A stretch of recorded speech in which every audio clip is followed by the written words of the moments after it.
నమో భగవతే శ్రీరమణాయ. ఓం శ్రీ మహాగణపతయే నమః. శుభమస్తు. శ్రీ శివ శరణం. అవిఘ్నమస్తు.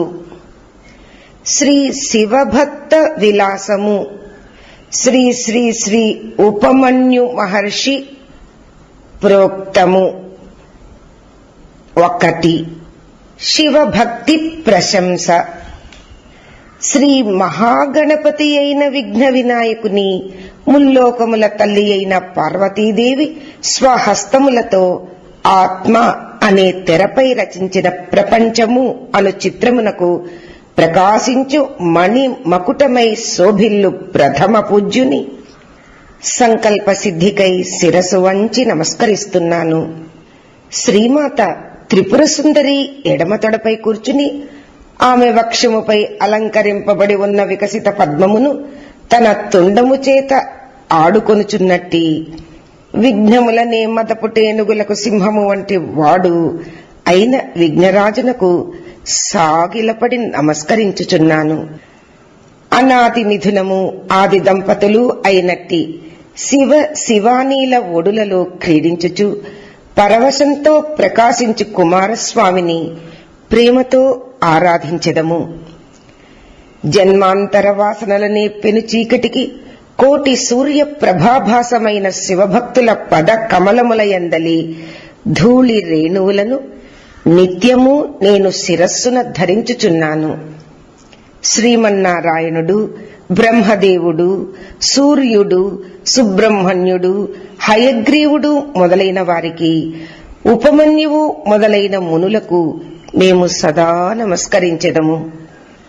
ఒకసారి నైమిసారణ్యమునందు దీర్ఘ సత్రములలో అనుభవజ్ఞులైన మునులు అచ్చటకు వచ్చిన వ్యాస శిష్యుడు, అష్టాదశ పురాణవేత్త అయిన సూత మహామునిని ఇట్లు ప్రశ్నించిరి.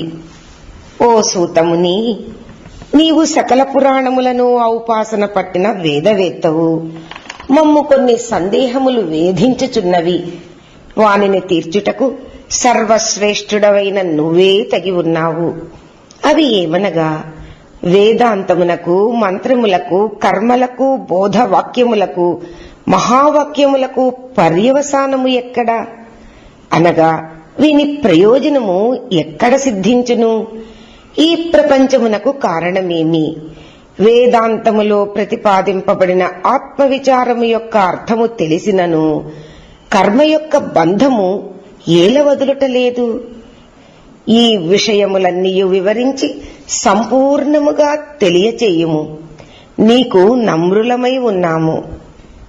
మునివరులు ఇట్లు అడుగగా సర్వార్థతత్వవేత్త మహాభాగుడు అయిన సూతుడు కనులు మూసుకుని శ్రీ గురుమూర్తి అయిన శివునకు నమస్కరించి, వినాయకుడు, సరస్వతీదేవి, కుమారస్వామి, నందీశ్వరుడు, శ్రీ మహావిష్ణువు, బ్రహ్మ, అద్రికన్య గిరిజ, వేదవ్యాసుడు, శ్రీ అగస్త్యుడు, వ్యాఘ్రపాదుడు, పతంజలి, దధీచి, భార్గవుడు, జైమిని, గౌతముడు, భృగువు, కౌంతేయుడైన ఉపమన్యువు, మార్కండేయుడు మొదలగు ఇతరులైన వేద శాస్త్ర గురువులు, సంప్రదాయ గురువులు, మహాభాగులైన శివభక్తులు వీరందరికీ అంజలి ఘటించి, ముల్లోకములను పావనము చేయునది, స్వయం పవిత్రమైనది, చిత్ర విచిత్ర సంఘటనలు ఉన్న కథలతో కూడినది అయిన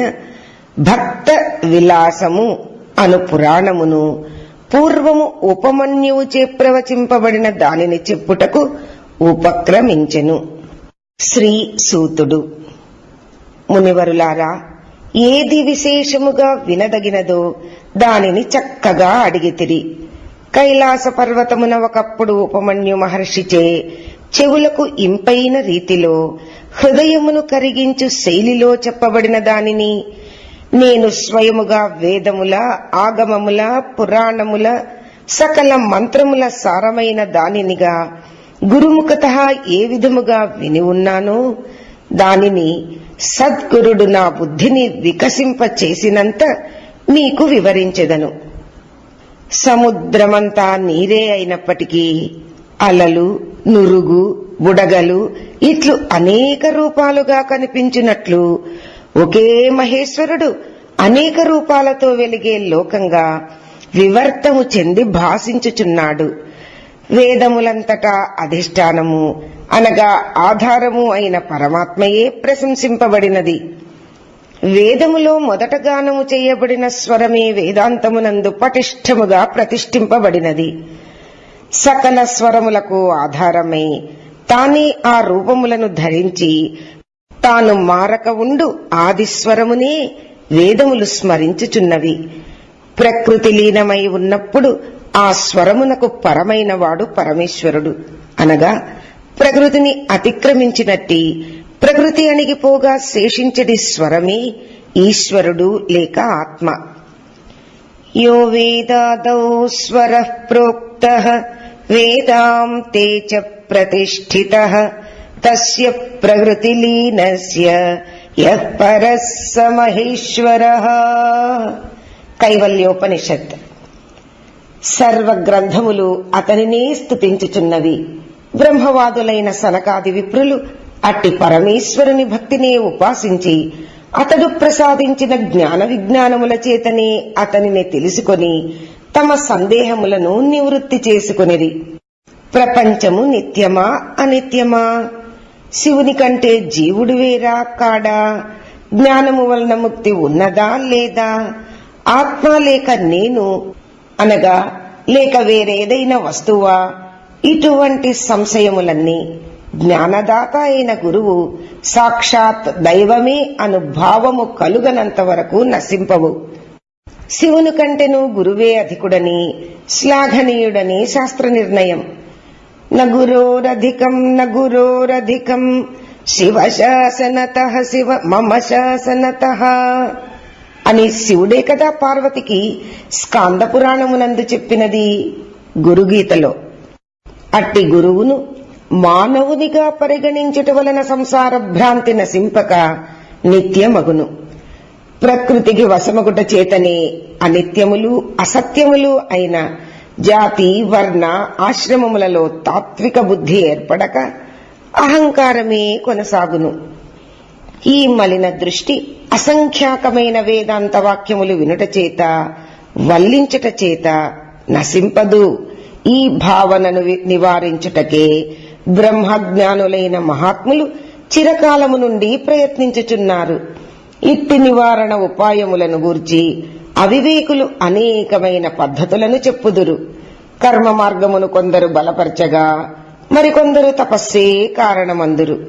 ఇష్టాపూర్తములని, దానములని, వ్రతములు, తీర్థస్థానములు, పుణ్యక్షేత్ర నివాసము, అష్టాంగ యోగము, వేదాంత శ్రవణ మననములు, విగ్రహ ఆరాధనము, సత్సంగము ఇలా పలు విధములైన సాధనములను సూచించుటయూ కలదు. ఈ విన్నవానినన్నిటినీ ఆచరించిన వారు జననీ గర్భశైన నరకమును తప్పించుకొనలేకపోవచున్నారు. కాని సమస్త కర్మకలాపమును త్యజించిన ఒకానొక మహనీయుడు ఎట్టి ప్రయత్నము లేకనే కేవలము ఈశ్వరాయత్త చిత్తుడై సంసార క్లేశము నుండి సులువుగా విడుదలగుచున్నాడు. అవును, సకల సంసార బంధముల నుండి ముక్తిని యుక్తిగా శక్తివంతముగా ఇప్పించు ఉపాయం ఉన్నది. అది ఏ భక్తి. ప్రత్యక్షముగా కాని డొంక తిరుగుడుగా అయినా ప్రయత్నించే వారికి ఈ భక్తి ఒక్కటే శరణ్యము. ఇది మార్జాల కిశోరము, మర్కట అర్భకము అని రెండు విధములు. మార్జాలం అనగా పిల్లి ఎచ్చటకు పోయినను తన పిల్లను తానే నోట కరుచుకుని తీసుకుని పోవును. అట్లే సర్వావస్థలలోనూ గురువే శిష్యునకు మార్గదర్శకునిగా ఉండి సాధనలో ఏర్పడు అడ్డంకులను తొలగించి ఉపాసన దైవము యొక్క కృపకు పాత్రునిగా చేయు భక్తి ఇటువంటిది. మరి కోతి, మర్కటం ఒక చెట్టు నుండి ఇంకొక చెట్టుపైకి దుమికినప్పుడు దాని పిల్లయే తల్లిని గట్టిగా కరుచుకుని ఆపదలను తరించును. అట్లే శిష్యుడు గురువునే సర్వదా వదలక అంటిపెట్టుకుని కర్తవ్యోపదేశమును పొందుట మర్కట కిశోర భక్తి. భక్తునకు ఏ ఆపద వచ్చినా శివునే శరణు చొచ్చినచో పిల్లి తన పిల్లను కాపాడుకొనున్నట్లు శివుడే తన భక్తుని సర్వదా కాపాడును. సర్వబంధములను ధ్వంసము చేయు ఇట్టి భక్తియే ఉత్తమము. ఉత్తమ, మధ్యమ, మంద భేదములుగా భక్తిలో 3 స్థాయిలు కలవు. శంభు కథలు వినుట, శివనామ సంకీర్తనలయందు అభిరుచి కలిగి ఉండుట, మనసులో అప్పుడప్పుడు పరమేశ్వరుని భావించుట, ఇది మంద భక్తి. నిత్యము గురుపాదములను పూజించుట, నియమముతో లింగార్చన చేయుట, శివభక్తులకు నమస్కరించుట, ఇట్టి ఈ అర్చనా విధానం తనకు సద్వాసనగా ఏర్పడునట్లు దృఢముగా ప్రయత్నించుట మధ్యమ భక్తి. ఇది సాలోక్యమును ప్రసాదించును, అనగా ఉపాసనా దైవము యొక్క లోకములో స్థానమునిచ్చును. మరి ఏ ఇతర రూపమును గాని మార్గమును గాని అవలంబించక సర్వ కైంకర్యములను శివుని యందే లగ్నపరచి శివునితోనే అవినాభావ సంబంధమును ఏర్పరచుకుని తనకు శరణ్యుడగు ఈశ్వరుని యందు ఆత్మార్పణము కావించుకుని ఉండుటయే ఉత్తమ భక్తి అని పెద్దలు పరిగణింతురు. పురాణ శ్రవణము, శివనామ సంకీర్తనము, ధ్యానము, దేవాలయములలో లింగ దర్శనము చేయుట, శివ పూజ, శివునికి నమస్కరించుట, శివునికి దాస్యము చేయుట, శివునితో స్నేహము పొందుట, శివునికి ఆత్మార్పణము చేసుకొనుట, ఇవి నవవిధ భక్తులు. వీనిలో ఒకదానికంటే ఒకటి ఉత్తరోత్తరము శ్రేష్టము. వీనిలో ఏ ఒక్క భావమును ఆశ్రయించినను జీవుడు ముక్తుడే. త్రివిధ భక్తి స్థాయిలలో మందభక్తి లోకములో వివిధ సుఖములను భోగించుటకు పనికివచ్చును. మధ్యమ భక్తి సాలోక్యాది ముక్తులను సంపాదించును. ఉత్తమ భక్తియే మోక్షమును ప్రసాదించును. ఇది మానవులలో బహుదుర్లభము.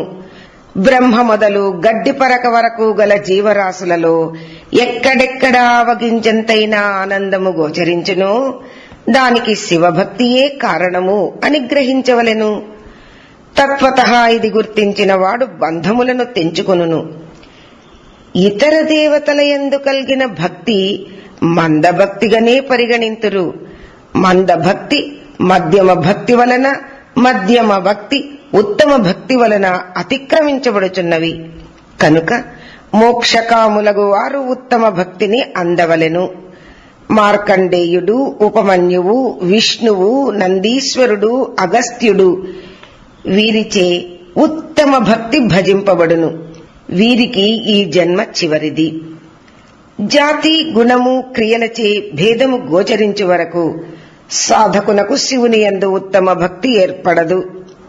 తత్పరతతో శివసేవ చేయు కొలది భక్తునకు లభించు అష్టసిద్ధులు, తరతమ భేదములతో కూడిన ఆనందములు అతనిని వశపరచుకును అవకాశము ఉన్నది. అతడు ఆ దశను అతిక్రమించి తన స్వభావమును విడనాడగలిగినచో జాతి, గుణ, క్రియాదుల వలన కలుగు భేదములు నశించి బంగారు ఛాయ లభించిన కాకేయందు దాని సహజ గుణమును కాక బంగారమునే చూడగల స్థాయి అలవడును. అట్టి జీవుడు శివమయము విశ్వమంతా శివమే విశ్వడవును పరికింపంగా అనుభూతి చేత ఆనందము నందును. ఉత్తమ భక్తిచే అంతఃకరణ ఉపాధియగు జీవుని నిరసించి శివుని యందు అనన్య భక్తిని ప్రదర్శింపగలిగినంతనే కుండయందలి జలములో సూర్యుని ప్రతిబింబము నశించి బింబము మాత్రమే మిగిలి ఉండు స్థితిని, అనగా జీవుడు పరమాత్మమునందు లయించిన స్థితిని ప్రాపించి కేవలము శివమాత్ర శేషుడగును. మీకు ఈ విషయములో సందేహములు ఏర్పడినచో ఉపమన్యు మహర్షిచే ప్రవచింపబడిన శ్రీ శివభక్త విలాసము ఉపన్యసింపబడును. ఈ పురాణ శ్రవణము చేత మీరు సకల సంశయములను విచ్ఛిన్నము చేసుకొనగలరు. ఓం తత్సత్.